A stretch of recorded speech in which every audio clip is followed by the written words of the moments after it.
We're live. Hey, Fatheree. Yo, what's up? Yeah, or what's up? I love saying that. So we're doing this random impromptu Deep Space Nine watch along. We're skipping to season 4, episode 10 and episode 11, Homefront and Paradise Lost. When was the last time you saw these? I think 2017 when I showed them to Antonia. I think it would have been in early 2017. No, wait, it would have been probably like May or June, like a little bit around this time of the year. So about 4 years. Oh wow. So 4 years ago. Well, I think it's been a little longer for me. I can't remember when the last time was, but it was a little more than 4 years ago, maybe 10 years ago. So I'm excited to see it. Now this is the one where we meet Papa Cisco. Hey Jude. Hey Jude. I love saying that. Yes. uh Yeah, we have Jude and and Blue Blue. here Nice to to nice perhaps to watch along with us, or Yeah, if nothing else, listen to us watch it. yeah. By the way, we're watching on Paramount Plus for those of you that want to be perfectly in sync, but we'll probably hey, what's up? No, it's Father is here. He's pretty PG unless I rile him up. So you could stick around, Jill, but we won't get butthurt if you decide it's not for you, but No, I we'll think behave. yeah, I think we'll behave. So welcome, welcome, welcome. What was I gonna say? I totally forgot. Oh yeah, what did you remember? So let's catch up the audience a little bit for anyone who's also way behind and me. What's going on around this time? Because I haven't restarted my rewatch of season 4 yet. Oh So well, like these are episodes 11 and 12 of or 10 and season 4. 11. 10 and 11 actually. Or, well, by my reckoning, they're 11 and 12 because I count Way of the Oh. Warriors 2 episodes. Oh, gotcha. Okay. But yeah, your streaming service is probably going to say that they're 10 and 11. But I say that that's wrong because I All go right, all by right. what's in the encyclopedia and what's on Memory Alpha. But anywho, it doesn't Those of matter. It's just you a number, those of right? you looking, just go by the titles. So we're doing But whatever Homefront and Paradise Lost are yes, on yours, yeah. however, these are in the middle of season 4, so this is after the introduction of the Dominion, but before the war. But we're at a point where we've established the changelings are the founders and leaders of the Dominion. Uh, Odo was able to learn from the one that died at the end of season 3 in the adversary that the changelings are everywhere, or so that one Right. claimed. They've infiltrated everywhere, and now in season 4 we see the ramifications of that and the threat that the Dominion poses without even being on screen. Just the mere uh, danger and the fear that induces across the Alpha Quadrant. Season 4 opens with the Klingons trying to invade Cardassia because they're scared changelings have taken over the Cardassian government. And it disrupts the alliance between the Federation and the Klingons, and the Khitomer Accords are torn up by Gowron. And Right. the station, Cisco and the crew, they've been trying to like run drills on how to not only prepare for an assault by Jem'Hadar, but also the possibility of infiltration by a changeling. And this story is about the effect that's having on the, I guess, broader side of the Federation, and specifically on Earth. The fear of changelings, the fear of an invisible enemy that can be anywhere. There's actually an attack that we see at the beginning of this episode, and the paranoia that follows after that. It was extremely familiar territory a few years after this episode aired, when 9/11 occurred here in the United States, and the whole fear of like the terrorist, who's the That's right. terrorist, and the war hawkishness of the Bush administration, to the point where we were invading the wrong countries on this crusade, this war on terror. And so this came out before then, but I remembered, back when that stuff was going on about 20 years ago, I was like, oh, this is just like in Deep Space Nine season 4. So now we're gonna watch that.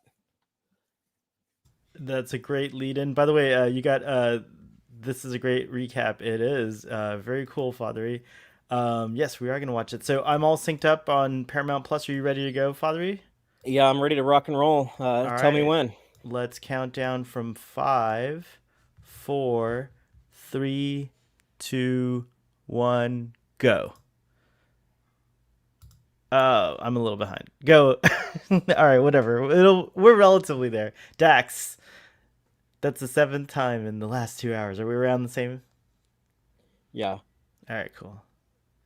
So the wormhole's opening and closing randomly. I love that. Wormhole malfunctions.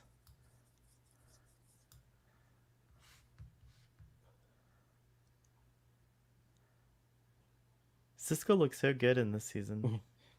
Don't recognize you with the new beard. Must be a scientific explanation for this. Are we synced up? Yeah, we are synced up. Very Okay. nice. And for those of you guys who need a timestamp, we're at about 43, 44, 45 seconds around there. Oh, yay, Worf.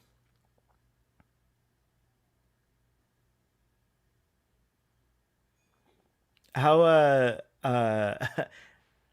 how your conversations with Dave are really fun when you guys watch them. Is Dave into the season yet? Has he started watching? Yeah, these are the ones. This is actually something that me and Dave will be discussing next week. Yeah. And what episode you guys are going up to these two? Up to right before we're doing the Way of the Warrior until the Sword of Kalos Oh, okay, Friday. cool. All right, The cool. next Friday we'll be doing this and some other ones.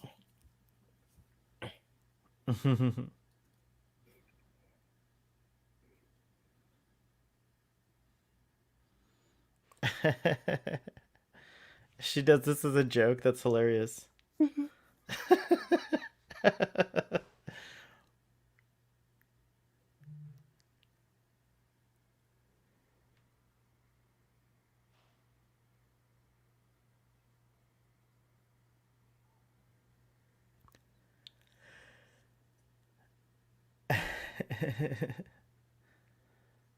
I think by this season uh, they're kind of like formulated to their best, like chemistry and everything. All the actors, like they've kind of like created their characters, solidified them, if you will.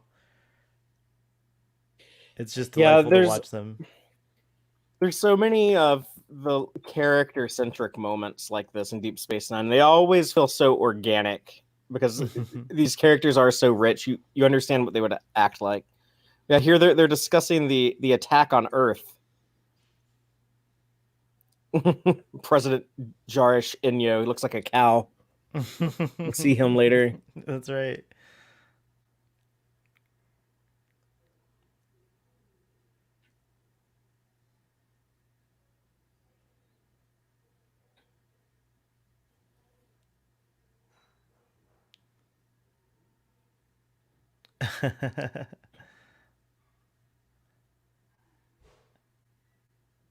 Today's television, you would actually like see the explosion and people getting torn to bits.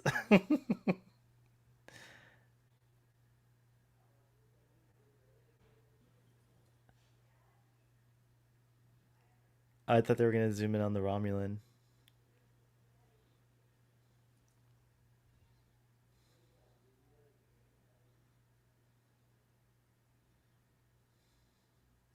Oh.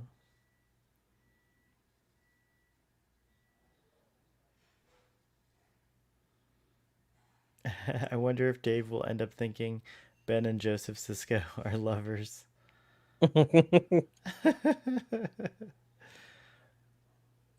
So I like that they mentioned that there was a uh, Bolian ambassador there, even though we don't see him in that footage. He must have been outside the view of the camera. He's Yeah. like right off screen. Oh, is this the newer theme already? Did they Yeah, do this that in is this season is the three? first season that has As the the new, new opening title sequence. which do you like better?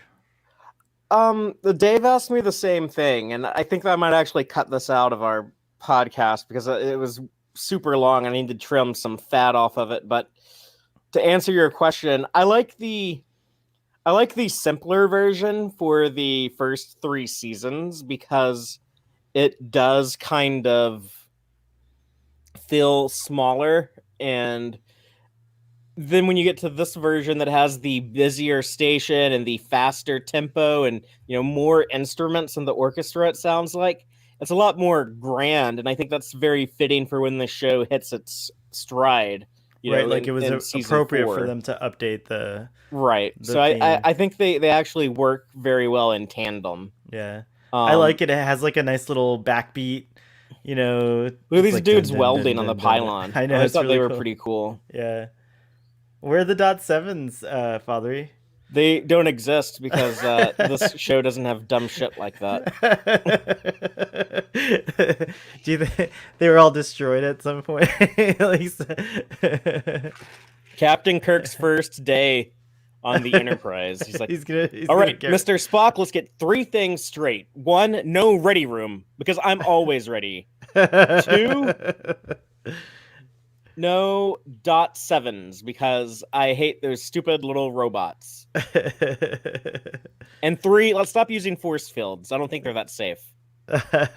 Nice. Jill doesn't want you to cut that part out of your video, Father, but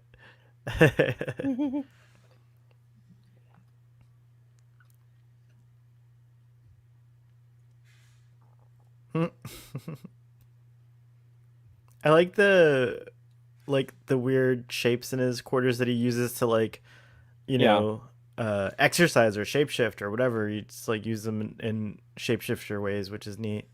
It's something he added in season 3 when he started to become more comfortable with his identity as a changeling. Right. Oh, this is a Robert Hewitt Wolf episode, huh? There he is. Yeah, the debut of Joseph Sisko. Papa Cisco.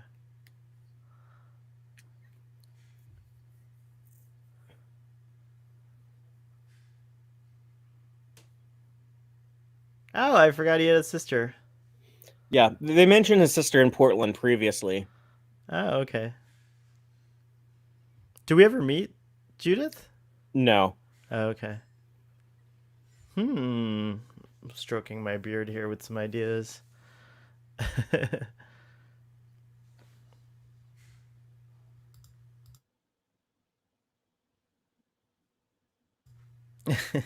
I love that.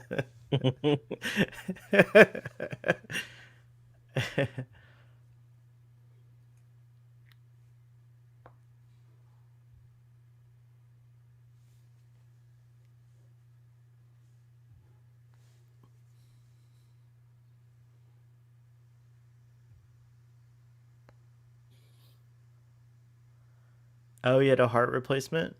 Yeah. Did that happen on the show? I can't. No, this is the first time we see him. We see him, or no, that we heard about the heart condition because I think he mentions him before. If I. He actually mentions him a couple times before this, and it kind of sounds like his dad is dead. He's like, I Oh, remember there's nothing I interesting. could do with my dad, and it's like my dad was a chef. I was like, no, he is a chef. He is. I'm Do you seeing him in think a that kitchen right now. Damn it! Like, that might have been like one of those things where they were like, "Can we get away with this?" Yes. They probably yeah. wrote him as dead before, right? It's possible. It's interesting. But I'm glad they decided to backpedal on that because Yeah, he's a great. I also love that Joseph and Ben always call Jake Jaco. Jaco. Yeah.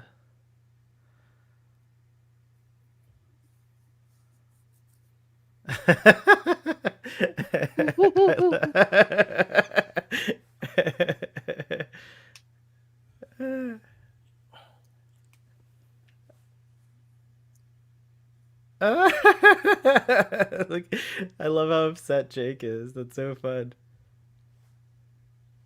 Oh, So look, they were this is the first of the Battle of London. yeah. That is cool that you could like, there's so many uses for the holodecks or holosuites. I should be having a drink. Shoots.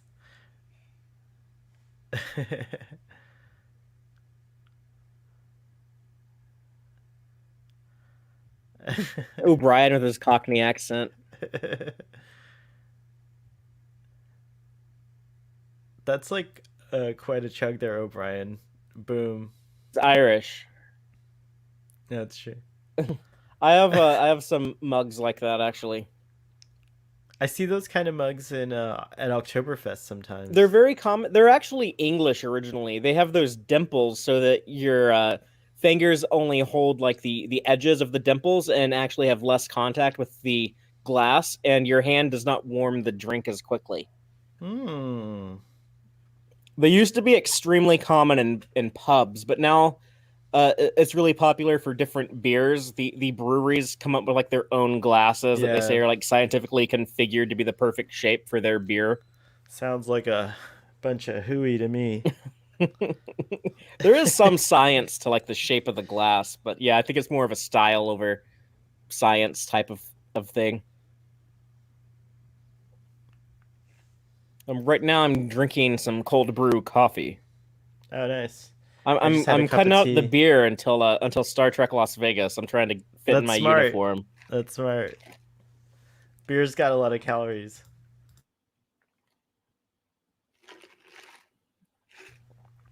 I like how I like how Quark's trying to relate.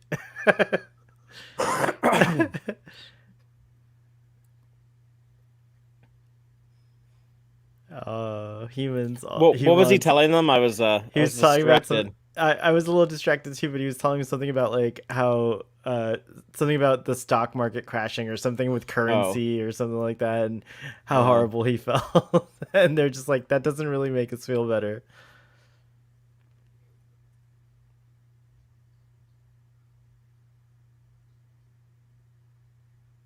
Oh, that's nice.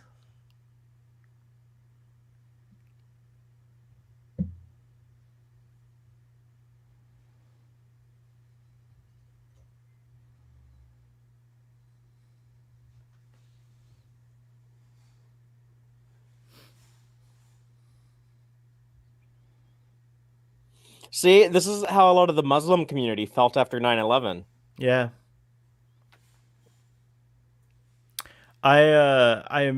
I'm not Muslim, but But you're Pakistani, I'm like that. Pakistani, and A lot of that spilled over into well, the Pakistani not just that, like the assumption everyone makes is that I am Muslim, which is interesting in and of itself. Uh, but I really felt for my Muslim friends, and I really could feel for them because I would get some of the same, um, you know, sort of prejudices pointed toward me as well during that time.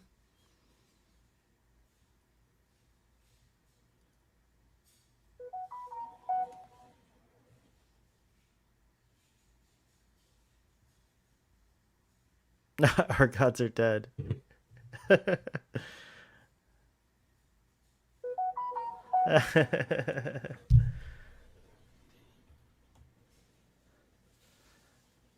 Isn't there a is there a human equivalent to slaying the gods? What do you mean? Like, do any of our human cultures have a legend of like where the humans slayed, like killed their Oh, I gods? don't know. Be Now, interesting to. so Hell, you mentioned to me that you're watching some Babylon 5 right now. This actor who plays this admiral plays a very similar character on B5 named General Haig. It's kind of a more Oh, cool. heroic version of this character, of Admiral Leighton. I like this particular admiral uniform. Wait, is that Leah Brahms? I don't think so. No. Maybe. I kind of do feel like this actress plays someone else. Huh. It is Leah Brahms. Look, she has Oh, her okay. her. Wait, is she playing a different character? Why wouldn't Yeah, she play Leah this is Brahms? not Leia Brahms. It's a different character. Interesting. It's like Commander something or somebody. She's the assistant to Admiral Leighton. Do you think we'll get Leah Brahms appear in Star Trek Picard if we get LeVar Burton? If we get Geordi? I doubt it. Yeah. If we do, it'll be played by someone different. Just like Ichib and what's that dude who wanted to take Data apart? Oh yeah, Maddox. Maddox, yeah.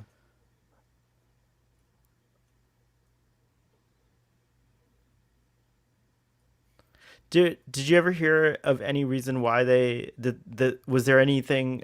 I haven't listened to the commentaries for the episodes yet on the Blu-ray, but I'm curious if you know or have heard why they ended up recasting Maddox. He wasn't available. He didn't act anymore. He's a professor at a Oh yeah, university. I remember reading about that. Yeah, my bad. Now I remember. So, some of the fashions in Deep Space Nine are actually coming true in real life, which is I kind of hate I hate kind the of funny. civilian clothes in Star Trek. I Yeah, hate and it, hate it, until hate like Discovery, right? Discovery does a and pretty decent job. the new shows do it much better. Discovery and Yeah. Picard do it much better. But yeah, like I like these colorful shirts. I don't know.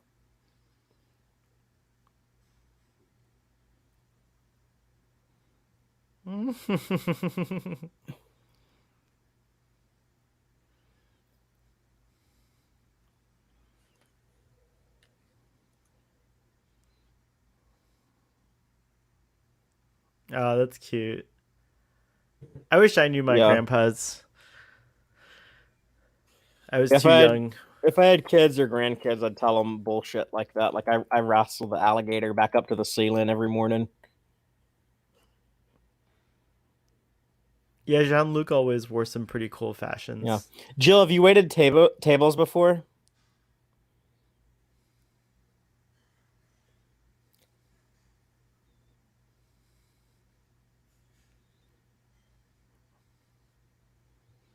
I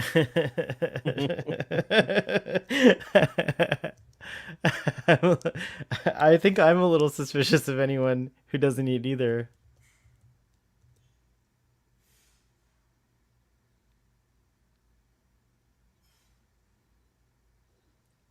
Is like you hush your mouth, young blood. You ain't. I know you're tall, but you ain't big enough to tell your granddaddy what to do.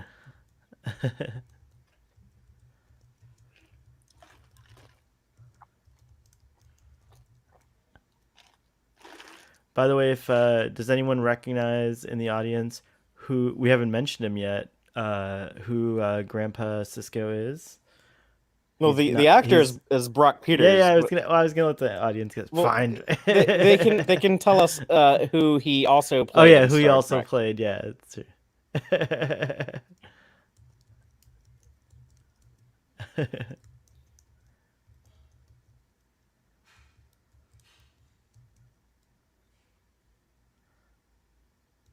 I'm glad that he got to do this role because his previous role wasn't really that good a guy. Oh yay, Nog! Aw.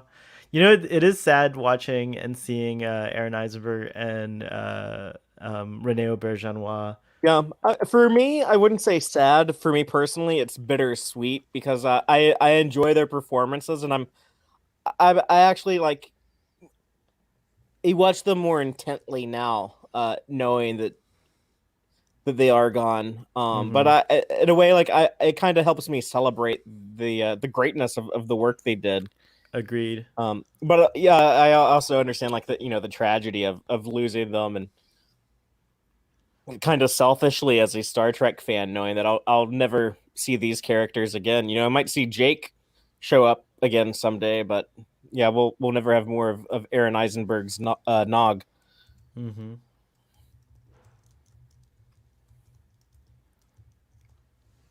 Oh, that's cool. He was in To Kill a Mockingbird. I didn't know that, dude. With Ethan Peck. That's awesome.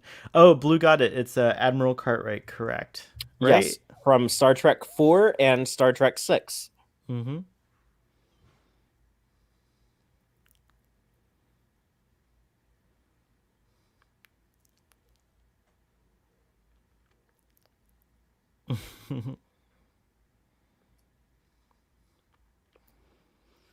I actually like the. What is he, a cadet? Yeah. That's the Starfleet Academy uniform, right? I Yeah, that like is that. the cadet uniforms. They're a little different from when Wesley was at the academy. Yeah, those That were when all Wesley was black, I there, think, that right? that gray part was black. Mm-hmm. But that looked too similar to like the Deep Space Nine Voyager uniforms. So I think that's why they updated it to this. Well, I really like it. I think it would have made a good like uniform in general. We get the introduction of Red Squad here, which will go on to play a big part in the episode Valiant. coming up in a future season.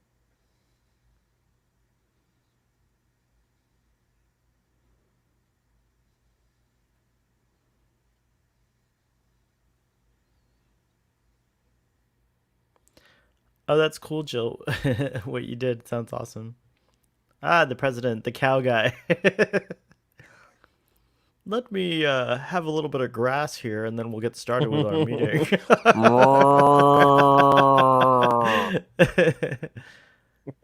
This dude's a cow. He has to be cut up and made into hamburgers.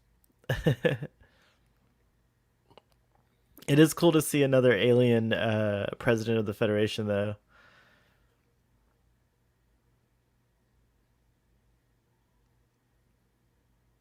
The dad from that '70s show uh, Red played the. Foreman. Yeah, but what's his name? The actor. I can't remember, but he's in a lot of Star Trek. He was the president in Star Trek Six. Yes. We do respect the cow. Those were loving moos.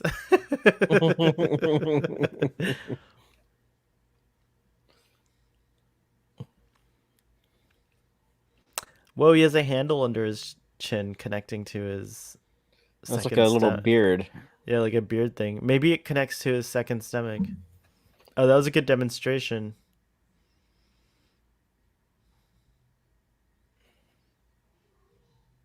I don't know why when they go back to Earth, Cisco wears a Next Generation uniform. I guess Oh, this yeah. I guess this is what like Starfleet personnel on Earth wear. That is pretty weird, huh? Even though when we see Harry Kim on Earth in that alternate timeline in season 2 of Voyager, That was a good they're episode if I recall they're all correctly. wearing like the DS9 Voyager style uniform. I guess if you're acting head of security, you wear this one though. Maybe it's probably what it is. That is interesting. He looks good in that uniform.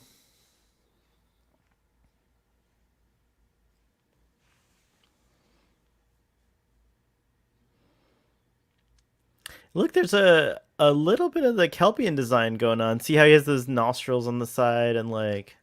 Oh, yeah, he also kind of reminds me of those short aliens at the beginning of Star Trek Insurrection. Oh yeah, Eugene Chefor, those guys. Yeah, we either see one of these or one of those in the second episode of Lower Decks, where they go to the that embassy where they have to drop off the Klingon. Mm. We see one like in that first shot of little Kronos when they park the shuttle.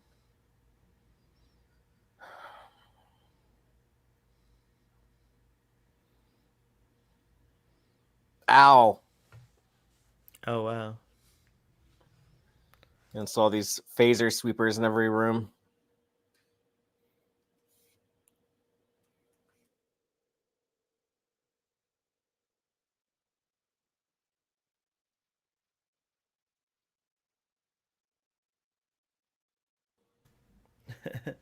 Odo's like being extra like helpful because I think he's in a weird position. Yeah, um, he's a dude who grew up longing to meet his people, and then he met his people and found out they were assholes. So now he's Yeah. working to undermine them because they are such villains, but at the same time, he does miss them and wish that he could get along with them and live with them.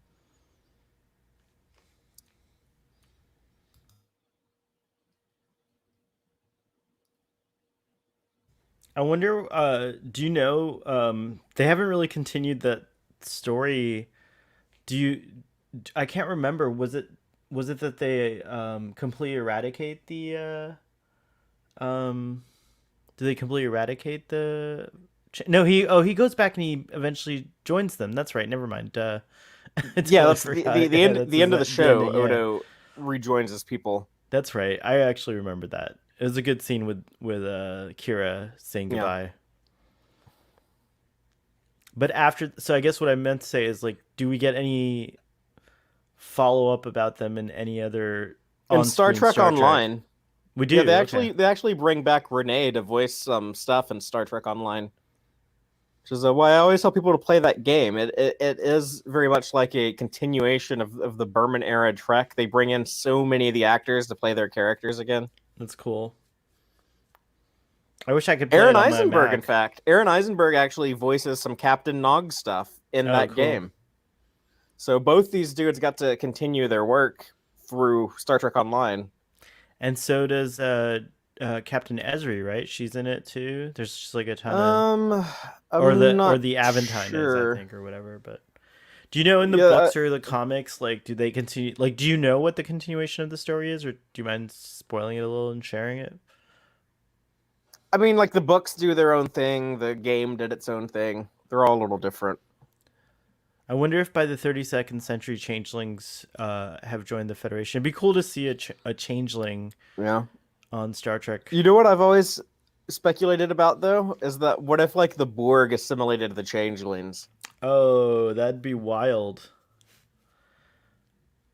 And you Like could have how like they would even this be able to shape do it is shifting crazy. nanotech goo that could just like Yeah. infiltrate any machine or person or anything. The nanotech could already do it, but the cool thing about having changeling parts is that like they'd be virtually invincible because they wouldn't need to regenerate or, they could be any kind of form they need to be. It's cool. T1000. They'd be like the T1000 Borg.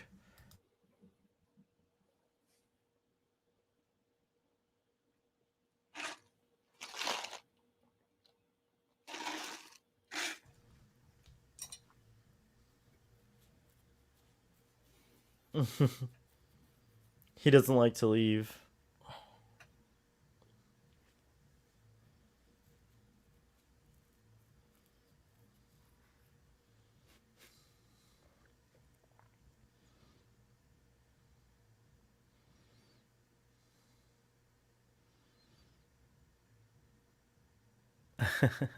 Hmm. It's amazing to me that by this time, like things like heart conditions and stuff like that haven't been like completely you know Well, they have cured. I mean, like they have solutions to it based on what they're talking about Yeah. here.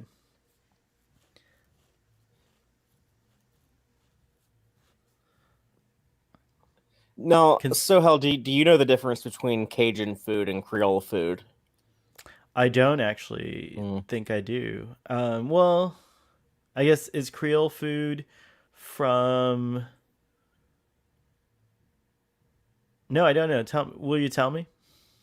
Well, Cajun food tends to be like a little spicier, and Creole food tends to be like a little bit more tomato based. Hmm.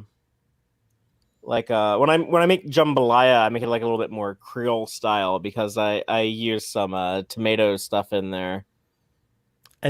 But they're both in the same region, like the New Orleans Yeah, they're region. They're both like from from there. Louisiana. That's cool. Creole has a little bit more ethnic origins. I think it has like a little bit like influences from like the West Indies and Caribbeans and stuff.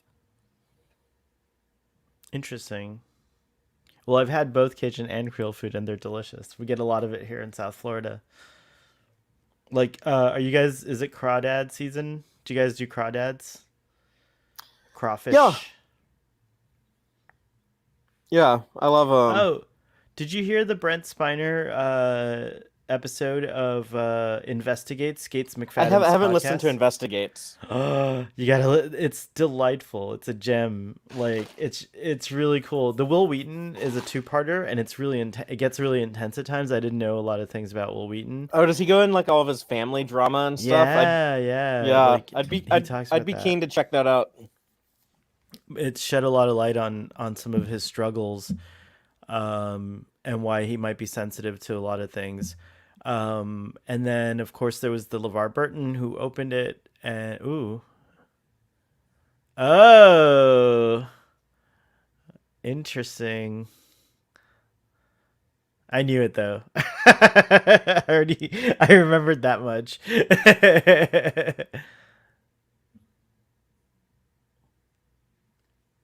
Caught.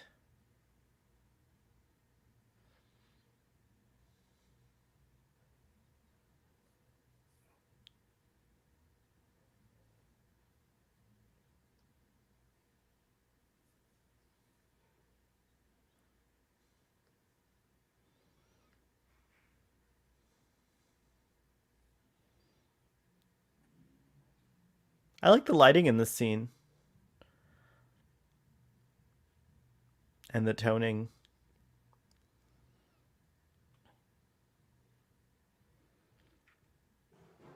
It's amazing how prescient this episode ended up being with the events of 9/11 and how like, you know, we kind of Yeah. changed to a security surveillance heavy society. Yeah, I see that happen a lot. A lot of times, like our art and entertainment does such a good job of having its finger on the pulse of society that it can understand how things can unfold to the degree of accuracy that it does seem to predict the future at times.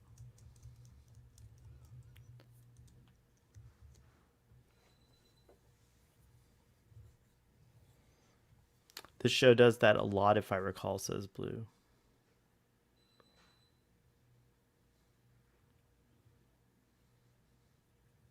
Whoa. The Rebel Cisco.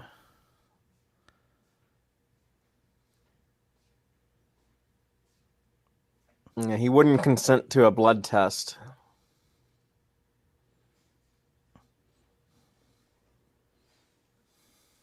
Was this a big tub of rice?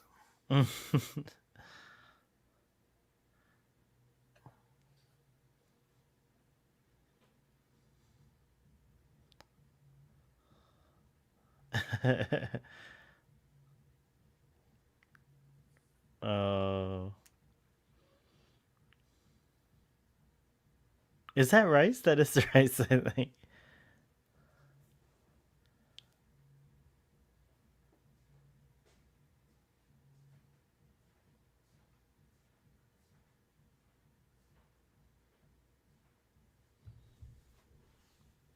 This poor lieutenant. He's an ensign, right? I just see one pip. Or does he have a black pip? Oh yeah, you're right. He has a lieutenant junior grade. Junior grade, yeah. Grandpa refusing to be tested has shades of COVID objector. Well, I think in this context, Jill, it's a little bit different because it's like, I think it's like maintaining your. I get it. It's close though. You're right. There's like a lot of similarities. I personally like don't mind giving a little bit of my blood. It doesn't bother me, but I get the principle behind it. You know what I mean? It's like you got to trust people. Like how he told those two officers, he's like, "You go in the restaurant, get something to eat. I recommend the shrimp creole." Yeah. I was like, "Okay, like this captain ordered us to go in here and eat, so I guess that's what we're doing."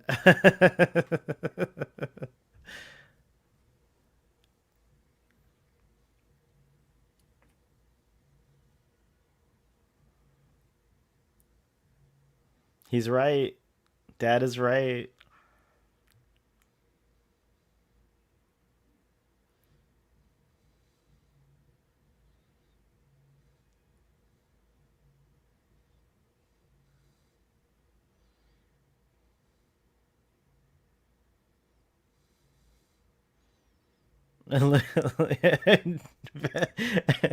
Cisco's got a temper. I forget. I always forget. Yeah, He's like, I love that his dad is a good foil for him in this episode.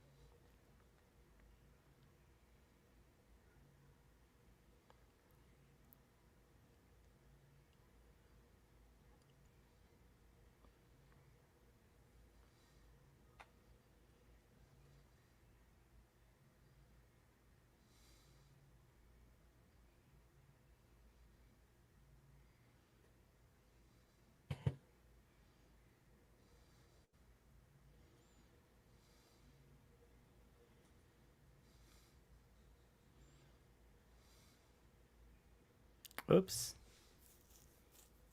He's so relieved.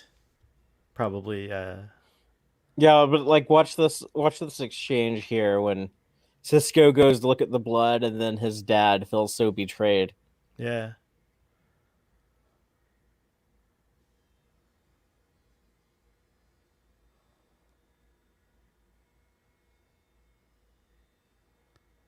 Oh, I love. I He love that used all he. three of his names. Yeah.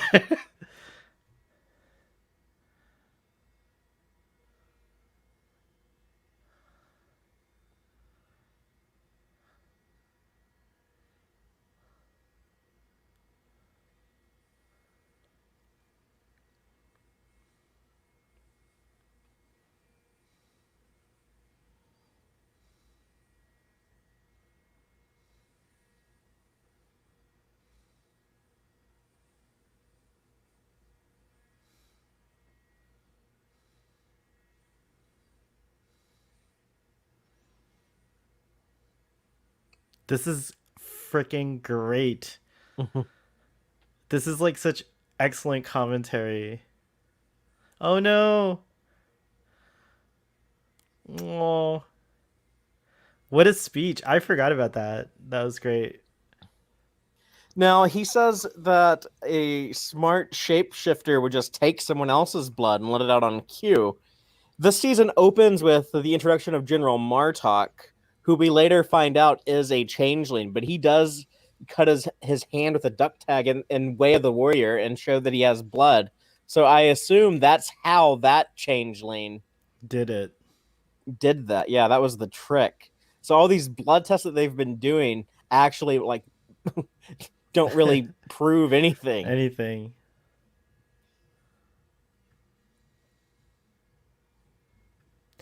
Um Not to get too techno babbly, but like fresh blood might be different from blood that's been like maintained or stored in some way. You know what I mean? Yeah, if you actually like scan it, but Scan it. Yeah, it seems we like they're always see them just looking at it, especially at when they it. do it Yeah, Klingon that's style. Everyone just cuts their hand with the duck and tag. then there's blood, and it's good enough for There's them. like It's blood true. on the table, and I guess they just like wipe it off with a rag. It's not very.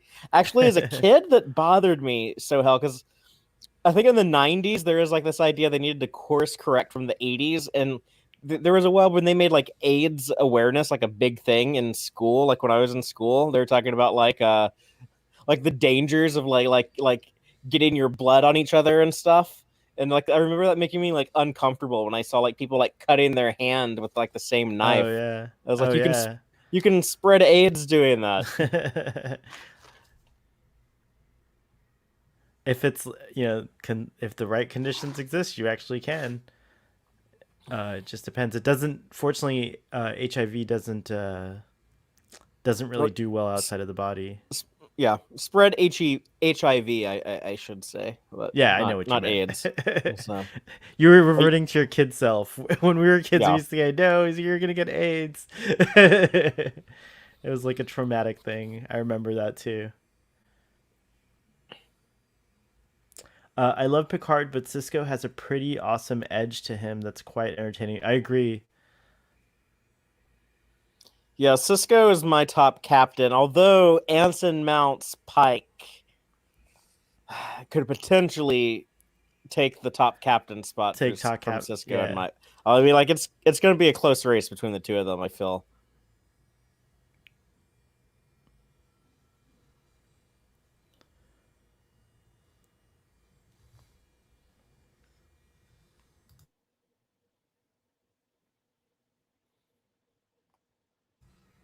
Oh, the whole planet. Wow.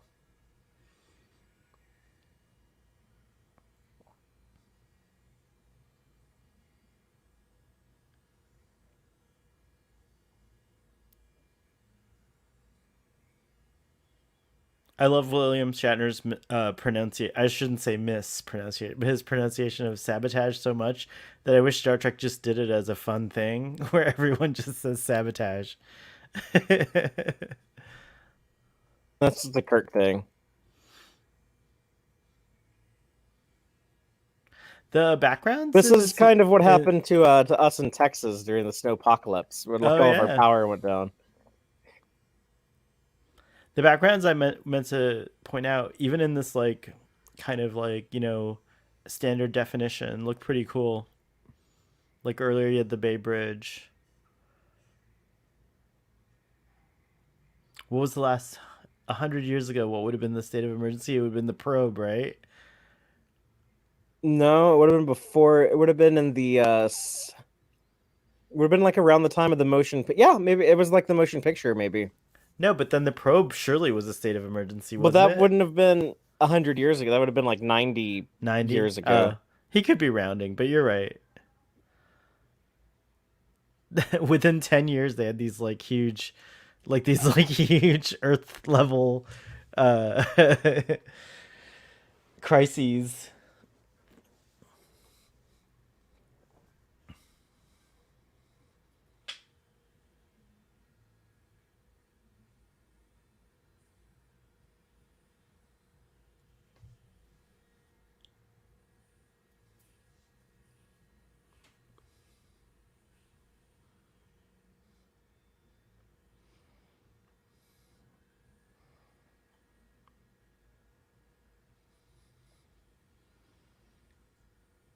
Do you think he drinks wheatgrass? I'm sorry.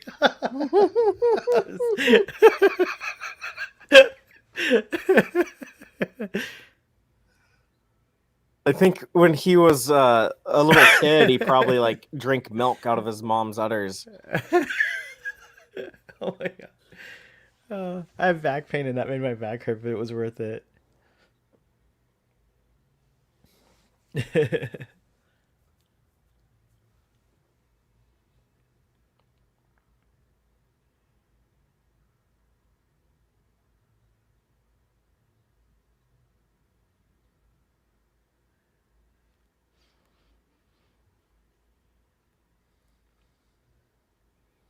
It's interesting that Cisco goes along with all this authoritarianism and martial Yeah. law for so long. That was cool to learn that there are no troops on Earth. It's kind of like how Rome, the actual you know, that was similar to Rome. Like no troops were ever allowed within the walls of the city. Yeah, you couldn't. That was always a big deal when Caesar crossed the river Rubicon with the Mm-hmm. army into Italy. That was like a big no. The die has been cast, which was the name of a season 3 DS9 episode. That's right. And the Rubicon was one of the runabouts. That's right. Wow. Very. Hmm. See, this guy is just such a, I don't know. He's not very decisive. The Yeah, I Star would have Trek liked a 6 president stronger. was such a better. I would vote for the Star Trek 6 president over this Cal. 100%. He's so indecisive.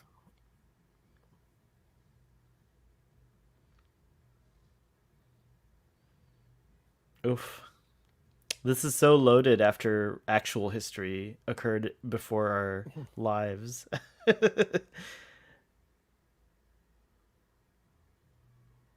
Good. He's Good kind of a writing. pushover. Like they just talked him out of his position. Yeah.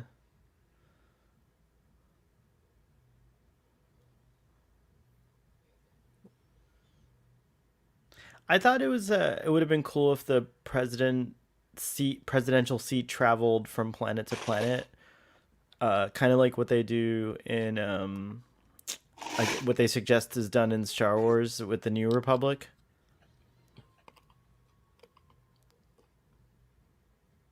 Yeah, I'm not really sure why they decided to put it in Paris, but that's where it is.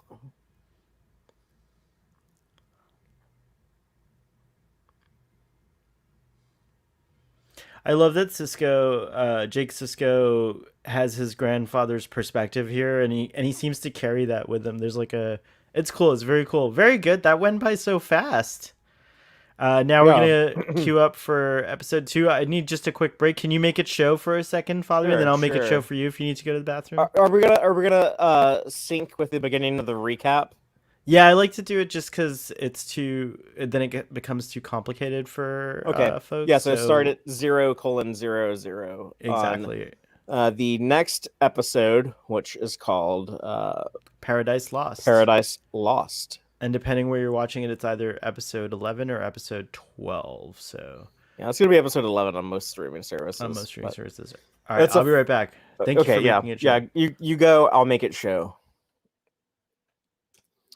But and Jill with her Cal respect. I don't mind that he's a Cal, Jill. I just don't think he's a very good leader.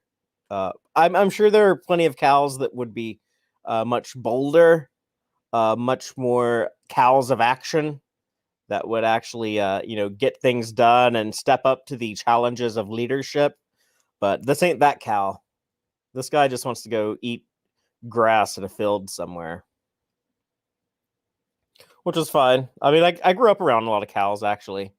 That would be like I grew up like out in the country here in Texas, but my dream I think would be to live in Ireland and just have like a bunch of cows and just work cows for a living. That's the dream. I don't expect it to ever come true, but if I could be doing anything, that'd be it.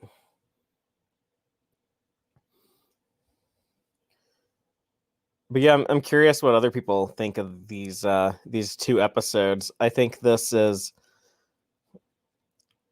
it's almost I don't want to say like typical of DS9 because DS9 can be so casually great. I mean, all the Star Trek shows have frequent moments of greatness, but I've always enjoyed Deep Space Nine the most. I like all the Star Trek shows, but Deep Space Nine's always been my favorite. That's a big reason of why me and Dave are covering it right now on Tex Trek. And this is one of the highlights whenever I'm rewatching Deep Space Nine, which I rewatch a lot because I'm just always watching Star Trek. I just cycle through and constantly, last time I watched this was 4 years ago, and I'm sure in like another 4 years I'll hit it again. But this is one that I always look forward to. There's so many Deep Space Nine stories that I always look forward to. Just like the one before we did this two-parter, I watched the James Bond inspired episode, Our Man Bashir. Another one we will be discussing on Tex Trek very soon. Starfleet Boy is going to be gone a little longer. He's letting us know in the chat that he forgot to feed Arthur the cat, so he needs a few more minutes. But that's fine. I can vamp for a bit. His cat is probably very hungry and very disappointed. And hopefully his cat is not a changeling infiltrator, because then it might morph into its deadly form and attack him. And you will just have lost our host, and I'll just have to continue making it show forever. So that would be the worst case scenario. But yeah, if anyone in the chat has any strong opinions on Homefront / Paradise Lost, you should let us know. One of the things in the title of this episode we're about to start, the second part of the story, Paradise Lost, that's of course in reference to Milton. The whole thing with like Lucifer saying it's better to rule in hell than serve in heaven. Paradise Lost was one of the books that we see Khan have in his library in Star Trek II: The Wrath of Khan. It's very much a Khan thing, right? It was better for him to rule on Ceti Alpha 5, or so he thought. It was better for him to rule there than to exist out and about in space with Starfleet and Kirk and everyone, shutting him down, getting in the way of his society he wanted to build. The teaser trailer for Star Trek Picard Season 2 that not only teased the return of Q and also some time travel shenanigans, but that teaser trailer also showed a couple of books, one of them actually being Milton's Paradise Lost. So the name Paradise Lost does have its ties to the franchise. I see Blue in the chat says, I missed your thoughts on Superman and Lois on After Dark, and also Loki. Maybe when SB gets back. Blue, I'll just give you like my general impressions now. I have been very, very happy with Superman and Lois. These last 2 weeks, I think, were very strong episodes. I think that is the best live action Superman product in over 40 years. It has so much emotion, and I love how there's so many twists and surprises, and the show, keeps me guessing. I like that because I'm someone I've seen every Superman movie. I've read so many Superman comics. I've seen the character do everything. It's very much what the Marvel movies do. The Marvel movies don't just copy the stories from the comics. They put their own spin on them, and it keeps someone like me who's pretty well versed in the source material. It keeps me on my toes. It keeps me guessing. And that brings me to Loki. This whole idea of like Loki and what they're doing with the time travel and alternate universes and all of that stuff. It's so unexpected and executed so flawlessly. I love that Marvel Cinematic Universe flavor, that injection of comedy, but also spectacle and serious stakes. And you feel like the dangers when you're supposed to. You laugh when you're supposed to. You emote and connect to the characters when you're supposed to. I think Tom Hiddleston's Loki performance is really good. They did such a good job with the continuity of that show, connecting that Loki with where he should be in the timeline, with the 2012 Loki from Marvel's The Avengers. And they have, I don't want to spoil it for anyone who hasn't seen it, but they have a really cool device in there, how they kind of like catch them up over all of the character development from the following movies that take place after 2012, The Avengers. So yeah, I was pretty impressed with that as well. It shows an extraordinary amount of potential, and I look forward to watching the rest of the series. Jill says she saw Infinite's very disappointed. Yeah, so I was curious about watching that movie because I have Paramount Plus, and that's where it's streaming here in the United States. And it's a new movie with like top talent, I guess. Marky Mark is in it, and I thought, oh yeah, I could watch that. I don't even know what it's about, but I just like see it advertised, and I saw like the Rotten Tomatoes. My TV has like a Google TV on the operating system, and so I can kind of just go through like the Google TV interface and just click on shows and movies, and it'll just pull up whatever streaming service they're on. And it always says like the Rotten Tomatoes score before you click on something, so you know what the Rotten Tomatoes score is. I saw the Rotten Tomatoes score, and that was like 19 or 20. I'm like, ooh, maybe I'm gonna spend my free time doing something else other than watching this movie that most people seem to dislike. It's like 4 out of 5 critics said it was not good. So make of that what you will. But Jill, your opinion also means a lot to me. So yeah, it sounds like I might just stay away from Infinite. It's a low priority, if anything else. She says 19 is too high.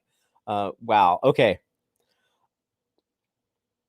And yes, I agree with the crazy reveals on SNL, and yeah, Loki is very fresh, isn't it? It's you're right, it is quite a departure. That's one thing I think is imperative with this Marvel Cinematic Universe franchise. That they're going to continue, because that's actually the most profitable movie series of all time ever made. And it's still going. And they still haven't had a flop. So I think it is super important, for a franchise that's done so many different things, had so many different characters, so many different movies, so many types of stories. They need to be experimental. It is a necessity. And I think the TV shows are a great place to do that. With television, it's a lot lower stakes. So you tend to have like, smaller budgets. You tend to have like smaller expectations. You're not making things hoping that they gross $1 billion at the box office. So I think that's a great place to really experiment. I thought WandaVision was a delight in how unique it was and how weird it could just get like so weird. And I'm glad to see that tradition continuing with Loki. You held it together, awesome, Fatheree. Thanks. That was I was listening, and thanks. I'm so sorry I forgot to feed Arthur, but it was only 30 minutes. He wasn't too hungry. He was all right. Do you need a break? Do you need to go a quick break, Fatheree? I'm I'll ready to make it go. show. I'm Oh, ready to hit sweet. play. All right, let me just make sure my version is queued up. All right, we'll do from 5. Everybody in the audience, get ready here. All right, 5, 4, 3, 2, 1, go. Last time on Star Trek Deep Space Nine, Majel Barrett. Rest in peace. Yes.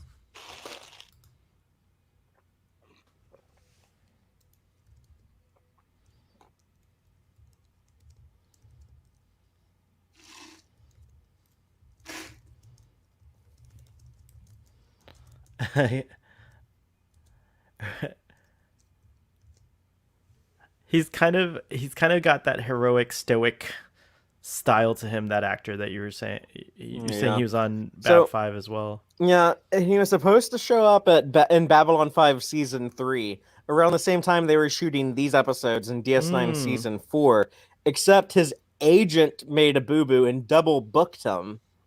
And so he did the Star Trek appearance and not the Babylon 5 one. So when you get to that in Babylon 5 season 3, they have like some other dude who's like, "Oh yeah, like General Haig like says this." But yeah, he couldn't be here today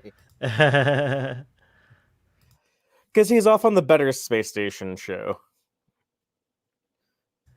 We don't compare them when Jill's in the audience.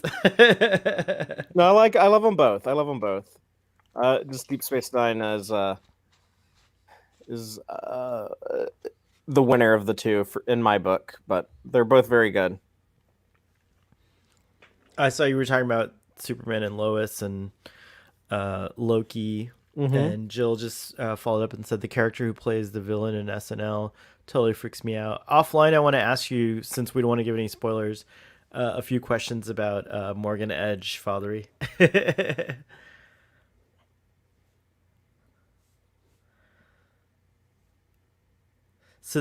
I think they're in Oakland. If they're looking at the bridge from, no, that's probably still San Francisco side. Now that I think about it, they're probably downtown somewhere. Mm. I love San Francisco. I kind of grew up in San Francisco. I spent all my summers there growing up. Never So been there. I've never spent any time anywhere in California. it's a great city. You really feel that gold rush vibe, like frontier vibe. It's still there, like in little nooks and crannies here and there.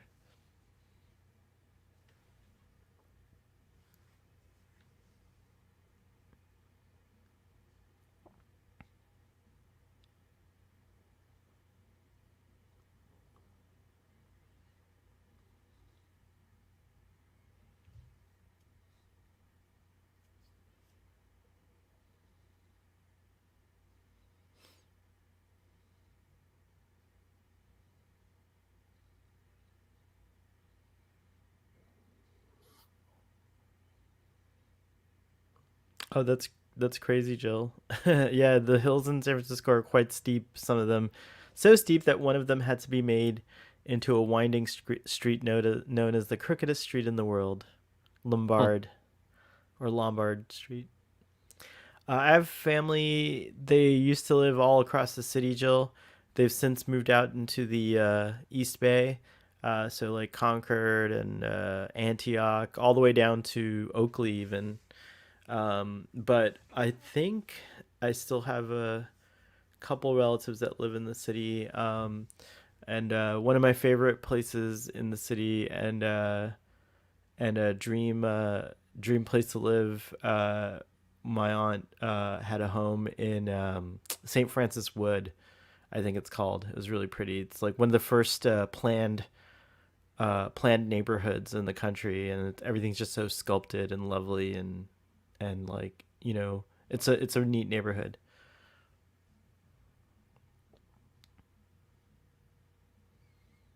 Father, I'm surprised you have to get to Starfleet headquarters at some point in your life. Yeah, there's some stuff I want to do in California. Like I want to do some stuff in SoCal and like there's some sites I want to visit. I want to go to Vasquez Rock. I want to go visit the cemetery where Jack Kirby, the comic book artist, is buried. Mm. Uh, I might do Larry Nemechek's Trekland tours that he does Oh in yeah. the Los Angeles area. And Oh, are you gonna get to do his one in Las Vegas? I'm not gonna get to do the Valley of Fire tour. Okay. It's a So little this is a outside the budget, Bolian. unfortunately. Yeah, one of our many Bolians we see in Starfleet. We don't know anything about the Bolian race, but they do pop up a lot. Yeah. Oh, I thought it'd be cool to have like a Bolian regular character so that we could like actually learn about their culture or maybe even visit Bolius. Oh, is it called Boleus? I didn't even realize. But that makes sense. Yeah, apparently there's like a lot of banking that goes on there. They talk about like the banks of Bolius a lot. Bolian Banks. And then we know there's also red bullions. Bum, Well, as bum, like a bum, bum, cartoon bum. character and like an Yeah, advertisement. but I maybe mean, there's. I've seen like cornflakes commercials, but it doesn't mean there's like tigers. They're like they're great, you know. That's a really good impression of Tony the Tiger. Dun dun dun. Frosted Flakes, not cornflakes. My bad.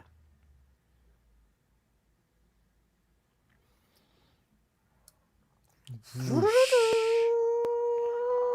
That's a Nebula class starship Yeah. docked.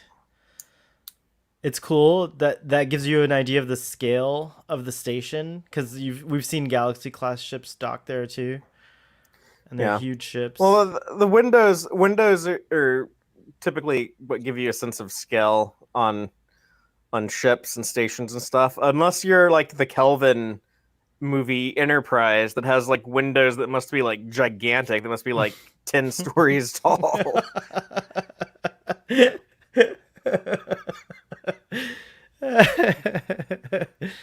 That's pretty funny.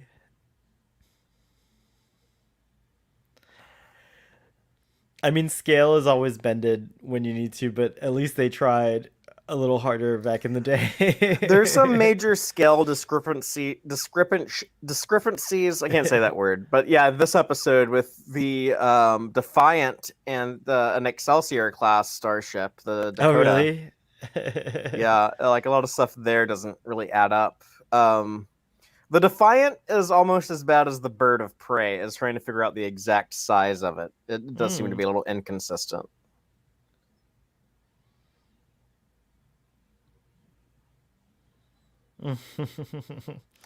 I like how I like how he charmed her. Hmm.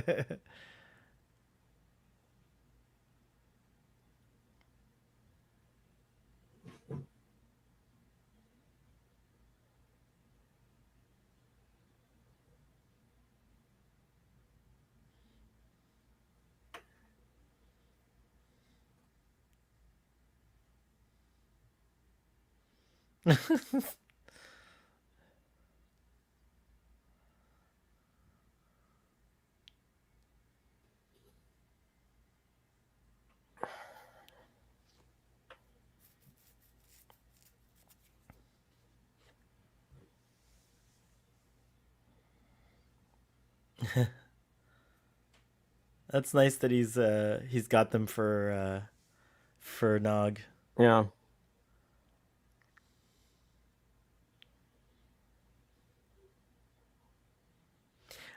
Earth is very you don't see it represented here, but Earth should be, I think, really diverse at this time. You do see it, like you do see the cow guy and stuff, but like and Bolians, I suppose, but You think there should be more aliens on Earth? I think so.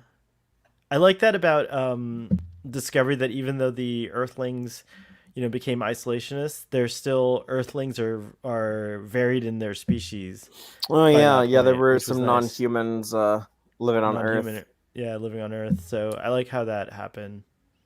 It makes sense to me.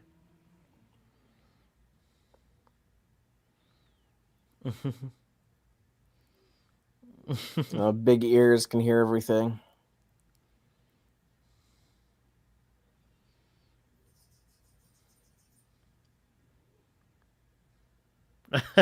That's so.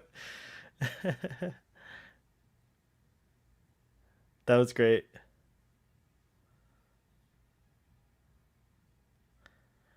I I don't like the tucked in shirts on uniforms. I like them the other way around, like the Picard style. Like how Jean Luc wears them in Cisco.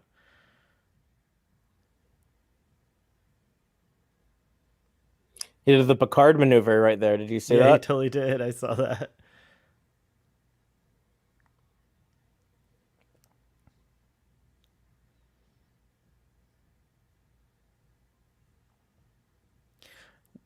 Wouldn't cadets have a pip too? No, Oh, okay. because a pip means you're an ensign. That's You, right. you're That's you'd right. be an Or officer. something, some kind of like how Tilly doesn't Tilly have a cadet badge or something like that? Yeah, but it's different from a Yeah, that's right. pip. You're It right. had 3 bars on it, which I think meant that she had completed 3 years of the academy. Because she was supposed to be a 4th-year cadet. Oh, gotcha. And she was like a senior. Oh, and did they do that? They might have had some type of pips in the first duty. That's why I thought there was something. Yeah, I Yeah. think it was like I think they were like square or something. They looked different, but yeah, I think Mm-hmm. that was meant to like illustrate like how many years of the academy you had done. You had Like if done, you were yeah. a freshman, you wouldn't have any. If you're a sophomore, you get 1. Junior would have 2, and a senior would have 3. 3.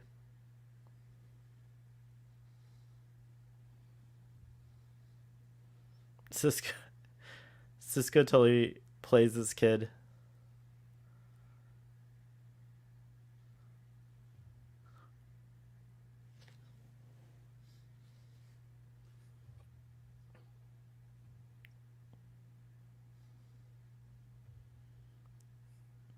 This actor is probably like a big deal today, or if he's still acting. Like, there's so many young actors that appear on Star Trek that later have gone on to be like regular performers that we see on TV all the time. I don't recognize this dude from anything. Yeah, I don't recognize him either, but I'm just saying he could be. There's so much TV I haven't seen. Yeah, he's confessing here that the sabotage that knocked down the power relays and basically blacked out all of Earth was an inside Was job. job Red to Squad did that. Yep, in order to use fear to get everyone to comply. Also very prescient. In fact, maybe these like bad guys watch shows like Star Trek Deep Space Nine and use it as a playbook. Yeah, like Dick Cheney was watching this and he was like, "Oh, if we can make everyone scared of terrorists, they'll go Yeah, along with our war to invade Iraq and get that oil." yeah. I do like that they still use milk bottles in the future, and they probably still have pastures and farms and stuff like that. Yeah, Joseph Sisko likes the real food. Mm-hmm. He doesn't like replicators, so He and I Robert assume Picard would get everything along. in his restaurant is real. Someone actually goes and, like catches the shrimp. Someone like grows the vegetables, all that stuff. It's an interesting Star Trek trope to have characters be Luddites to a degree, and but like as a life choice, and they are a great sort of vehicle to criticize technology, which I think is really great. I think Owo mentioned she's a Luddite or grew up with Luddites. I wish they had done more, or I hope they will do more with that because it was really interesting about her character, and it didn't come up in season 3 at all. Yeah. Well, Discovery doesn't really make it a priority to like flesh out those secondary characters. Yeah, Deep that's Space definitely Nine's a very a thing different I approach. Like, think of how much we see of someone like Lita right. or the Grand Nagus. People that like only show up a couple of times. Then compare them to like Detmer or Reese or Arium. I agree. Just different priorities. I do prefer the Deep Space Nine model over the two. Yeah, me too.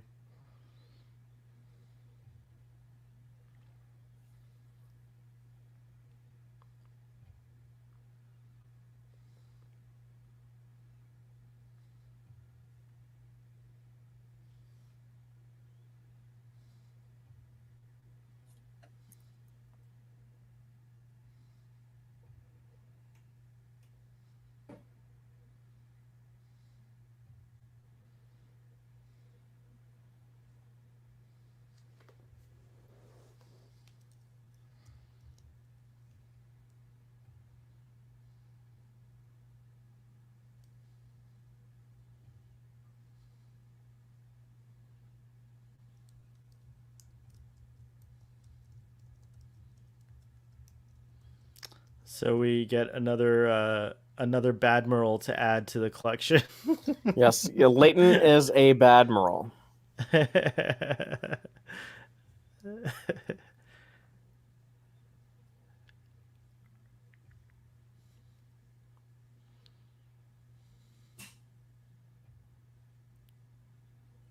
This guy's probably like, man, I can't get a break.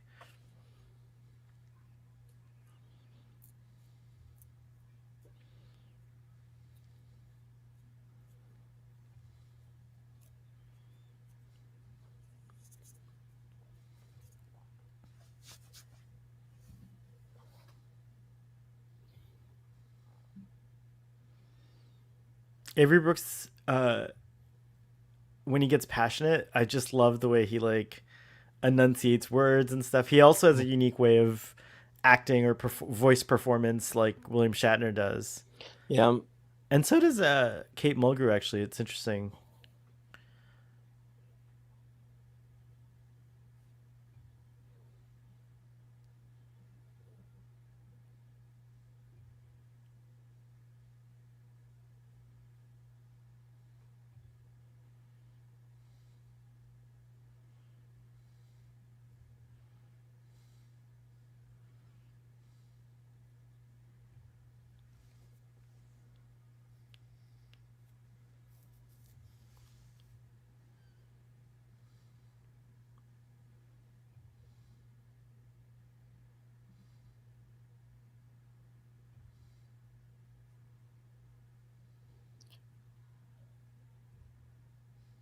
I'm not sure why the president of the Federation is like in charge of what happens on Earth. You'd think there'd be like, A mayor of Earth or like a yeah. governor of Earth. Yeah, that's a good point.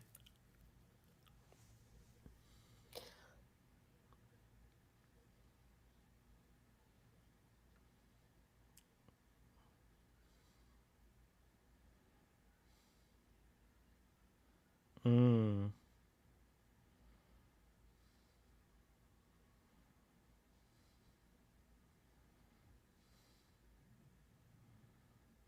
Oh wow.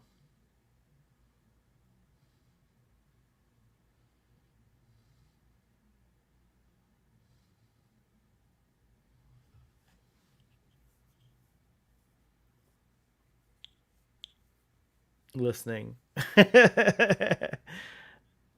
Odo could just like stretch a little part of himself into the room and like Or listen he to could turn everything. into a mouse and come back in here. Yeah, it's true.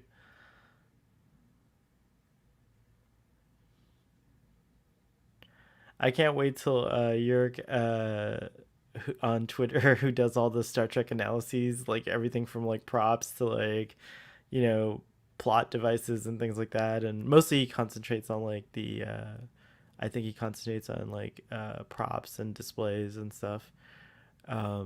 Does Deep Space Nine. It would be cool to see those tweets.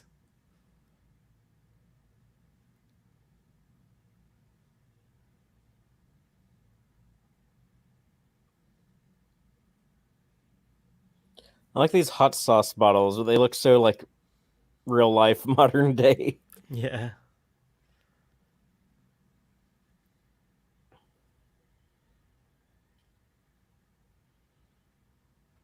Cisco's is like a little bit of a timeless place, right? Like he probably has things there that look nostalgic from when it, you know, whatever this store was like 100 years ago or whatever, you know, this place. I've always wanted to I think my end goal is to run a little coffee shop somewhere. Yeah. I mean, I always thought it'd be cool to have like a comic book shop, but it was also like a bar and a coffee It's a shop, like great that is all great. under one roof. You can have movie nights there. Yeah, you could do like a bunch of events. You could have like trivia contests, you could have watch parties, all kinds of stuff. Yeah.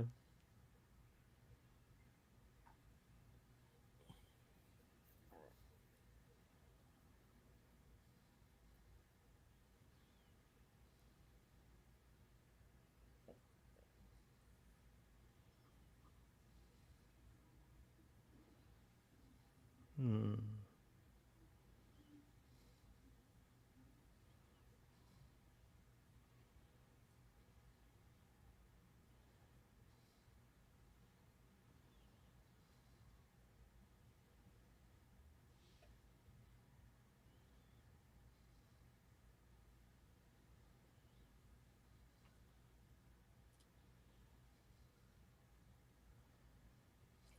You mentioned the Zenkethi from Mm-hmm. season 3. And what was the name of the ship they served on? The Okinawa, was it? Oh, which is we now know is the home of the Daystrom Institute. Yep.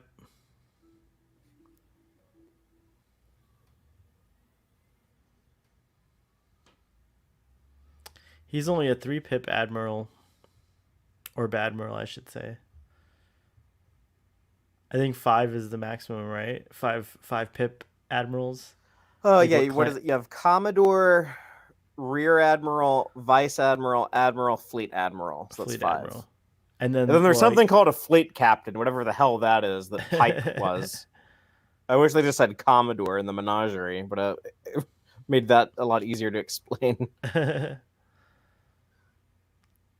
Now, this is the Changeling has become Colomini, so we get this interesting performance.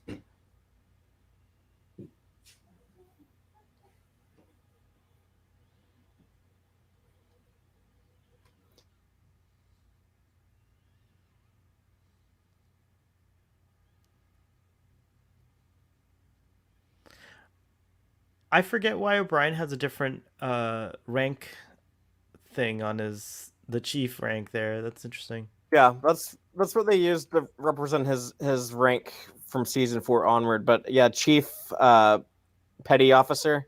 Mm. Deep Space Nine is the only Star Trek show that seems to understand the difference between enlisted men and officers.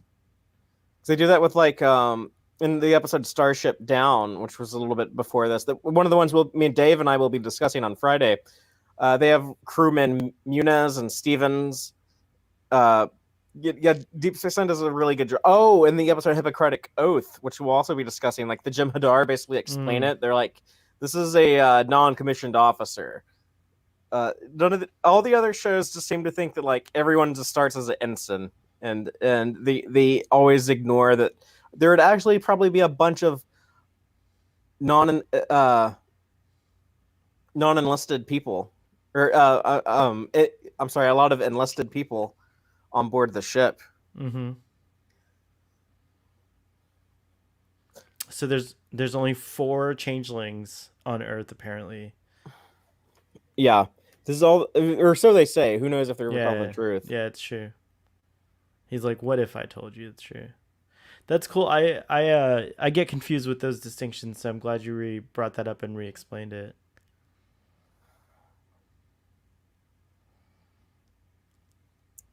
That's why I think it's weird on lower decks. It's like, well, if these are how the ensigns, your junior officers are getting treated, how are your enlisted people getting treated?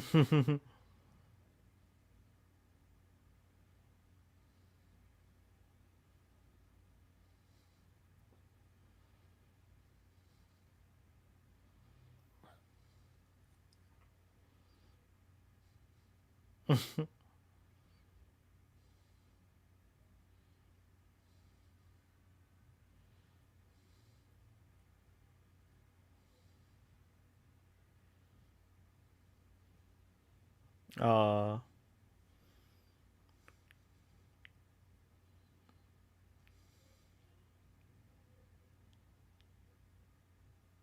I'm gonna give a shout out and a cheers to young Ravi. He posted about this on Twitter today.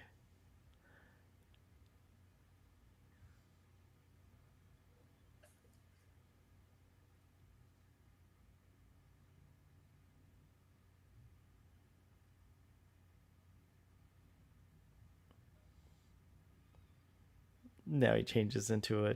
He walks away and he changes into like a mug or something. No, I'm just kidding.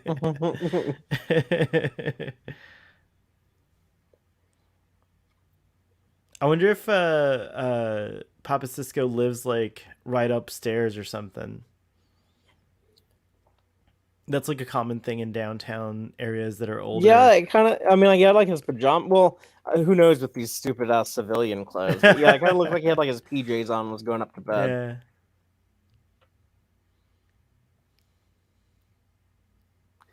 I like the house in Louisiana that we see old Jake Sisko live in The Yeah. Visitor, which is another one we are discussing Friday. Nice. Oh, I saw Dave posted something about that on Facebook where he was like, now it's ranked among his favorite episodes of Star Trek. Yeah, it's in his top 10, 10, and yeah, he that's had never cool. seen it before. Yeah, it's a So delight. I love it when folks haven't seen something and they see it for the first time. Like me in Voyager and Enterprise, I'm delighted about a lot of episodes.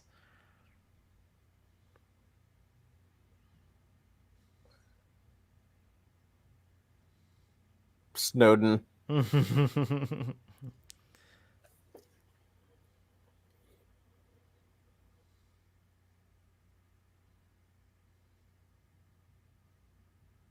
Hmm.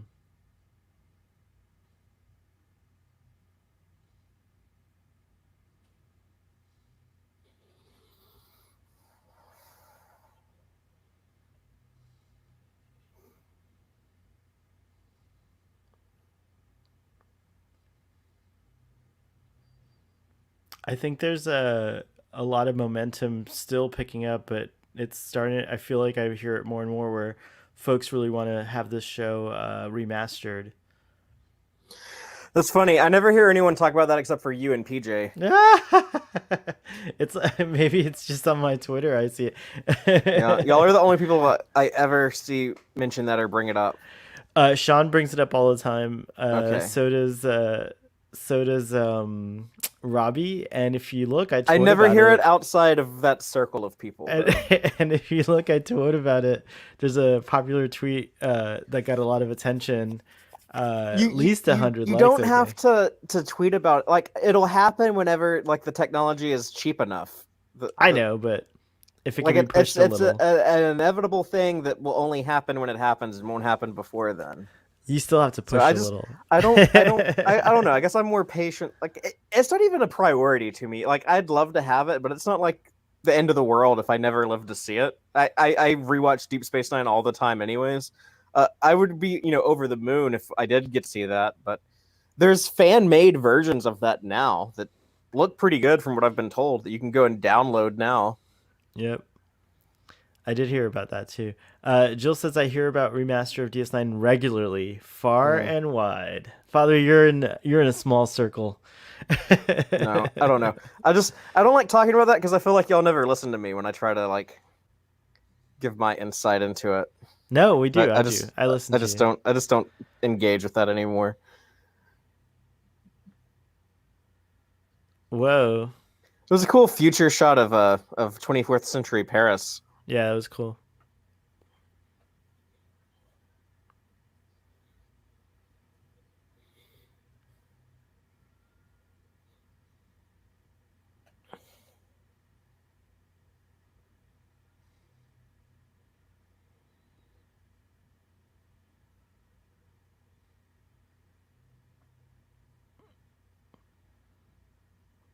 Interesting.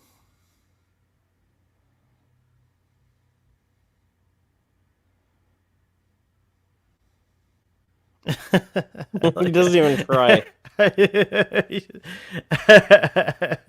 That was great.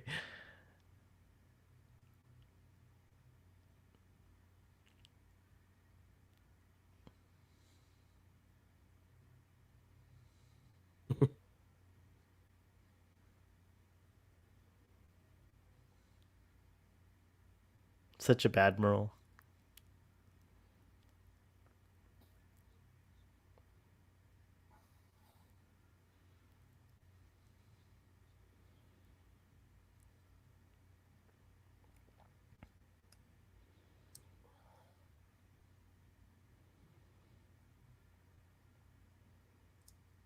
I love the lighting in the scene too.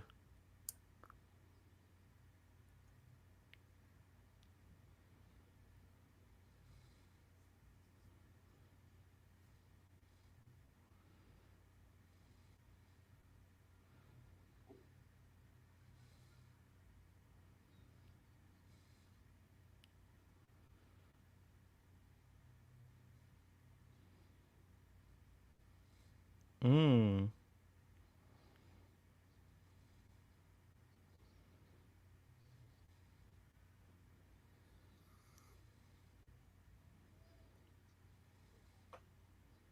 When will that happen?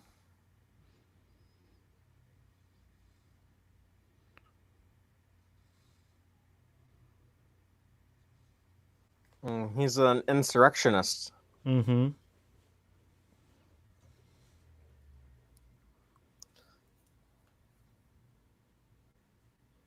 He totally is.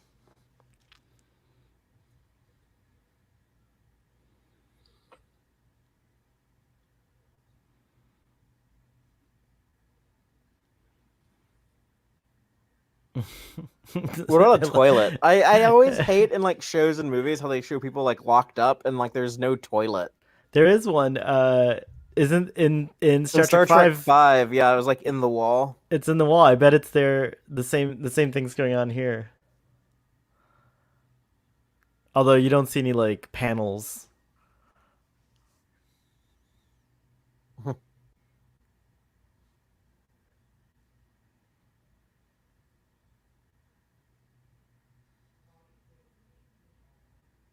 She looks familiar. Oh, Odo to the rescue. yep.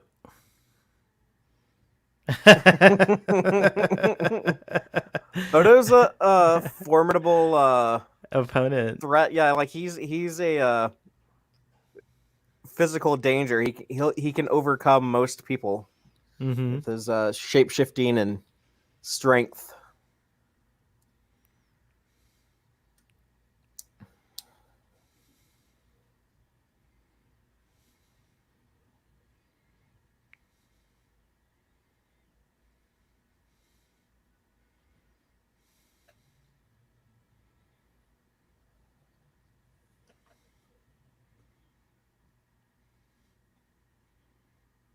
What are you standing around for? Don't you know a jailbreak when you see one? That hole in the Benthene, walls. yeah, Commander Benthene. Yeah. Here we go.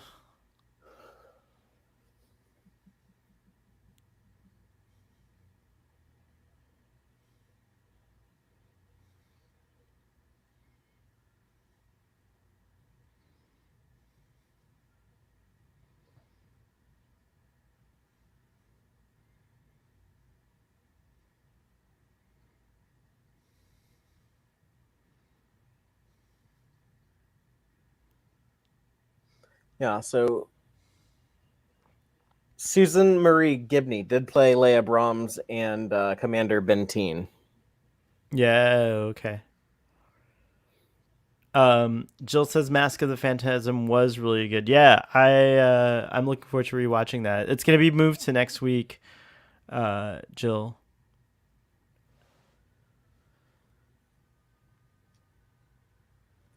Father, when was the last time you saw Mask of the Phantasm? Uh, last year I think. Hmm. I've been rewatching the no, maybe 2 years ago. I think it was two. No, I think it was at the beginning of the pandemic. So then I've been watching a lot of the DC animated universe. Uh, the Batman animated series, the Superman animated series. I'm currently doing some Static Shock, and I'm about to start season 1 of Justice League. Hmm. I like this. We're gonna get a space battle. What? Yeah, With Worf at the helm. I mean, at the command. Sorry, not the helm.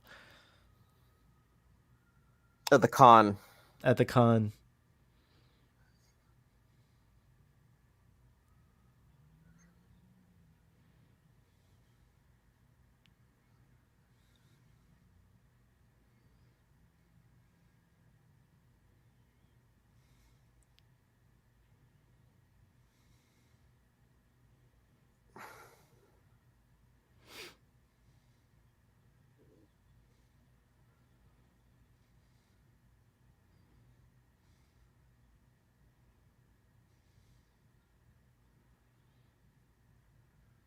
He's so blinded by his purpose. He doesn't see Ben's perspective at all.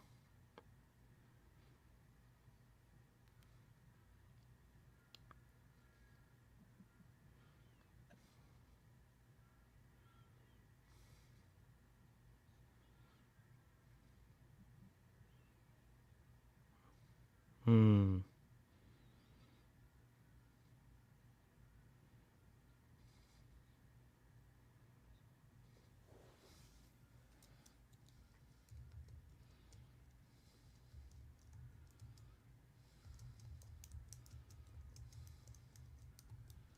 Here. Oh yeah, there is a scale issue.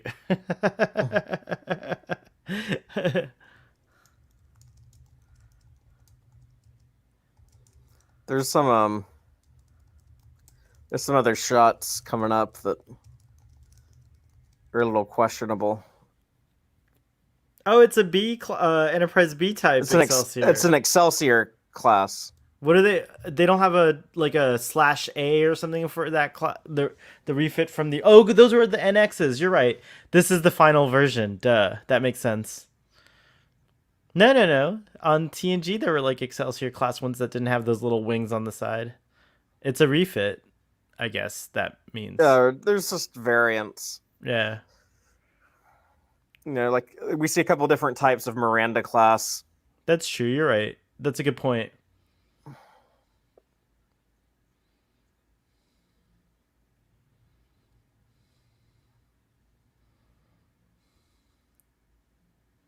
I wonder if Netflix does any We upscaling, fight. Of Jill. course, Worf's gonna say that What's that? when O'Brien's like, "What do we do?" And there's like that big push in on Worf. Now look how big the Defiant was before, and then it's like so small there. Yeah, this is the correct. This is like too small now, maybe. Oh, Yeah. this is like such a good battle. Nice though.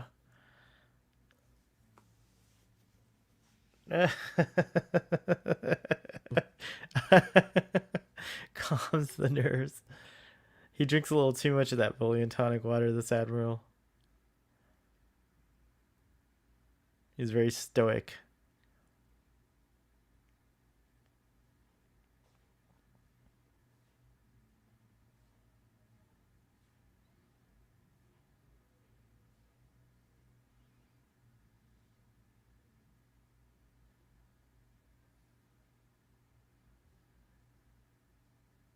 Do we ever? We don't ever really get to meet any of Picard's previous commanding officers, do we? Commanding officers? I don't think so.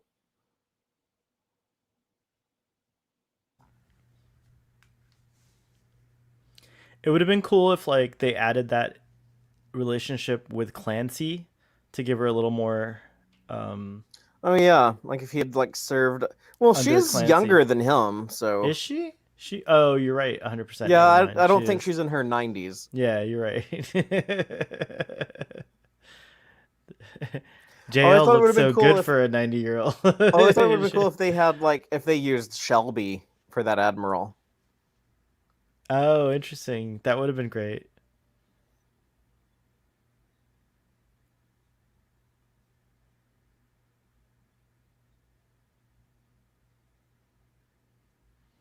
That's funny. Quantum torpedoes were like still like new. Yeah, they had just been introduced in DS9 season 3 for the first time.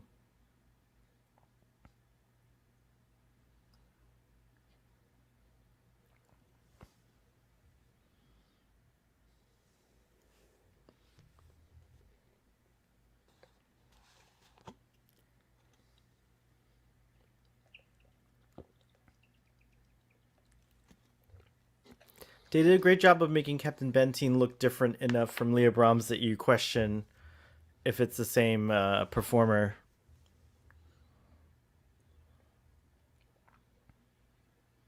Yeah, it's kind of a Star Trek tradition to use a lot of the same actors over and over again. Mm-hmm.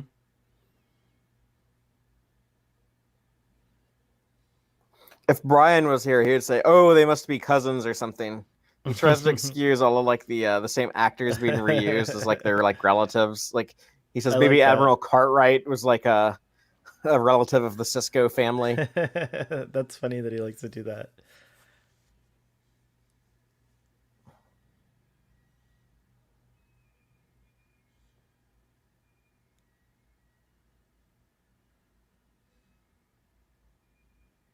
Haha, Bad Merle.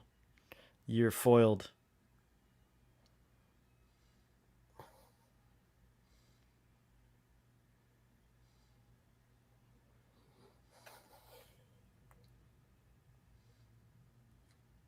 Wow, it was like high stakes. They lost people. Yeah.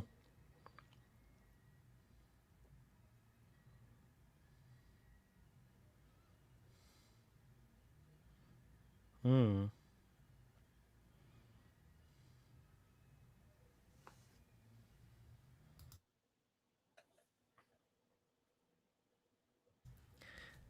It's interesting he doesn't have like those. Ooh, nice. He's starting to lose it. He's lost his Yeah, confidence. he needs some more of that bullion tonic water.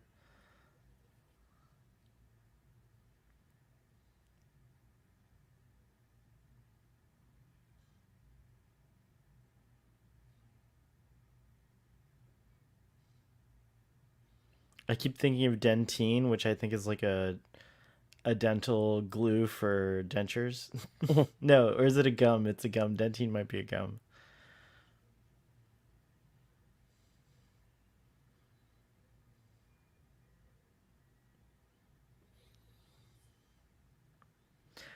Oh, you haven't. You're gonna reveal your uniform later. But do you have any TNG era? Do you have more than one uniform, Fathery?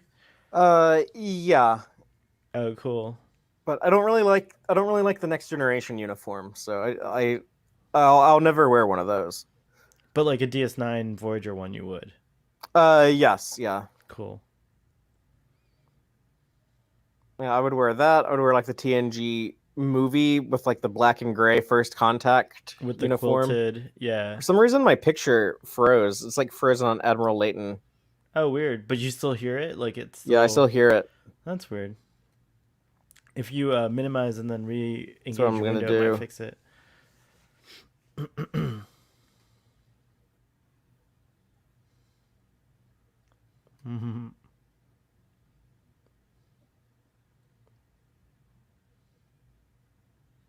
Odo's like,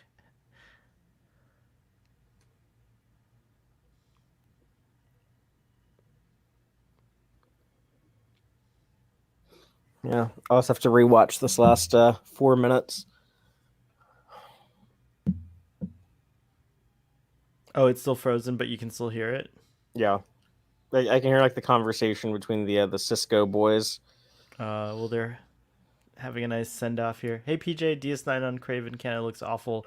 Netflix is as good as it gets. Later tonight, we're continuing our disco rewatch on Boat Wreck at 8:30 p.m. for anyone who wants to keep going with us. What's the next episode called after the Mirror Universe two-parter, PJ? Well, y'all are almost done with Disco. Yeah, it's 3 episodes to go, I guess. With this next one, it'll be two after we do that one.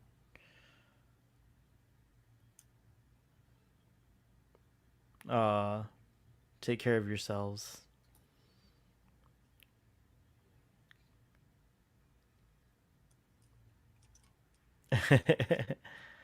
Now he morphs into a. Oh, there's the line out the door. I've had pasta vadine. Did it make you Yeah, smile? it did make me smile. All right. That was fun. Thank you, Fatheree. Bridge clap. Yeah, well, I just thought that we should, since Mask of the Haven't. Phantasm was canceled last minute, we would try to find something else to do, and Yeah, it was I'm glad nice. that we were able to share it with our friends that drop in and watch, like Yeah, it was Jill and cool to have Blue like an and audience. Yeah. PJ. uh, what did you all think of the episode? Let us know. I love this two-parter. It's a great two-part. It was a good two-parter to watch. It was very cool. Very not lots of good points. The drama was there. I did think the Badmiral character was just a little too Badmiral, but whatever. I mean, we're used to it now He's with Star a Trek. pretty tame Admiral compared to like some of the Some of the other some of the ones we've had, crazies right? that we get in Star Trek. I wonder if anyone's done a ranking of Badmirals from least worst to worst. There should be a list, like a list somewhere. Hmm. I guess Nechayev is like the because she's not really bad. She's just kind of No, an she was not asshole to bad. work for. Yeah, she's just tough. Yeah. And then the worst would Clancy's not probably bad be like either. well, Ron Tracy wasn't an admiral, was he? He was just a captain. Who is Ron Tracy?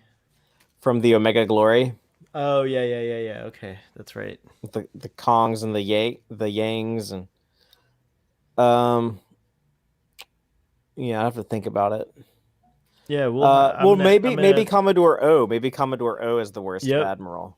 Yeah, she's not an admiral, but yeah, she may as well be. She might Yeah, be the worst. Let me think. Commodore is basically a 1-star admiral. The one who was evicting the Baku was pretty bad too. I thought. Yeah, Doherty. Doherty. Yeah, Doherty. Admiral Doherty. He had like a. He didn't get anyone Jean-Luc. killed though. Like no one dies in Mm. insurrection, right? Except Oh, for that's a good point. Murafu at the end. Like this coup killed multiple people on the Defiant It and did the actually. Yeah, Lakota. you're right. So That's true. That's true. Good point. Yeah, you have to take death toll into and account. you got to think of like all the stress it inflicted on Earth with like the power grid going down. Like Mm-hmm. I'm as someone who just like lived through something like that, and I know like we're very lucky in like these first world countries. Like there's a lot of countries where oh yeah, you just lose power for like 4 days. It happens all the time. But yeah, that can be a really nasty thing to for the a whole world to go through. I'm sure. Indeed. But if Indeed. people liked hearing us talk about this, everyone should check out the upcoming content on Tex Trek, or Yep. watch the previous content. We've been doing all of Deep Space Nine. We're moving into season 4, starting this Friday at 7 p.m. You can catch me and Dave discuss the first 8 or 9 episodes, depending on how you count the Way of the Warrior. But everything from the Way of the Warrior, the season 4 opener, up until the Sword of Kahless will all be discussed Friday at 7 p.m. on Text Trek. Then the week after that, we'll be doing the next 9 episodes, and those are going to include this two-parter and a lot more. So if you like DS9, if you like talking about DS9, please check those out. Be part of the conversation with us. And no, Jill, Dave is not on Twitter because he is a very private and also very technologically challenged person, and so he He doesn't tweet. he grew up You can on a find him on Luddite Facebook though. He's colony. on Facebook. he he grew up on a Luddite colony. Yeah. Having the next 2 weeks being Deep Space Nine is giving me plenty of time to catch up. Are you gonna do Babylon 5 the week after that? Yeah, we're doing 3 weeks of season 4. It's gonna Oh, take that's us plenty of time. I'll definitely be caught up for Bab 5. yeah, Yes. we're gonna do 3 weeks of DS9 season 4 talk, and then after that, we're going to go to the second best space station in the multiverse and talk about Babylon 5 season 4. So it's all about the season 4s right now for the next few weeks. Yep, yep. All right. And then who Excellent. knows? We got a bunch of cool stuff coming down the pike after that. Yep. And you can tune in every Friday night, late night for with Fatheree usually as my one of my co-hosts on Starfleet Boy After Dark, which is this channel too. This channel was created to do fun stuff like watch-alongs, and I have other things planned, but Starfleet Boy has been assigned to some pretty sensitive assignments that I can't talk about at the Oh moment dear. that involve protecting Earth from the Dominion. So Well, good luck with that. thank you, thank you. Not doing Don't anything. start any coup. Yeah, I won't start a coup, I promise. But then, of Get course, some folks killed. on Saturdays on Starfleet Boy Actual, you can check out our TOS discussions. We just did Friday's Child. Quick, Father, to get document quick like a 1 minute opinion about Friday's Child. I thought y'all were kind of mean to that episode. Like it's better than like a lot of like anything that came out of like Next Generation season 1 or season 7, and most of what Well, came out of season 2. so where would you have how many what would have been like the appropriate rating for that one with the I guess Oh, yeah, we're pretty ponytails? fair on the ratings. Yeah, it's Yeah. like a 6 or a 7. 6 or 7. All right, cool. I thought there were a lot of jokes being cracked, but I don't Yeah, think, I hope it's it like wasn't mean spirited. it's like it's weird. I think those types of panels you do are like really good for like a lot of TOS episodes where you do want to have kind of like a lighthearted, jokey stuff. It's hard for me to like talk about something like Journey to Babel in that environment where it's like I want to get like a little like meatier, like a little bit more substantive. Mm-hmm. But yeah, Substantive, yeah. Friday's Child was probably a good one to go with that route, I think. So that it was an entertaining conversation to listen to. I'll say that. Yeah, we got some good feedback from the audience, similar to what you were saying, but they want to hear the audio quality. So I got to work with Tilly and um, Conrad to see if they can plug in next time, so we can get their audio a little bit better. I don't know if you noticed anything, but I haven't had a chance to go back and listen to it. I don't know. I was listening on my phone while I was taking a shower, so I couldn't. I wasn't That's awesome. like I wasn't You can hearing have it your in the phone. best environment. You can have your Anyways, phone in the shower. That's awesome. Is it like no, it waterproof? was like next. It was on the shelf next to the shower. Oh, gotcha. I know there are some waterproof phones like that you could take into the shower if you wanted to. So I Yeah, think, I wouldn't risk it though. Me yeah. personally, that's not how I. And Jill, you can just Dave on Facebook. His last name is Farabee, Farabee. It's like Far A B.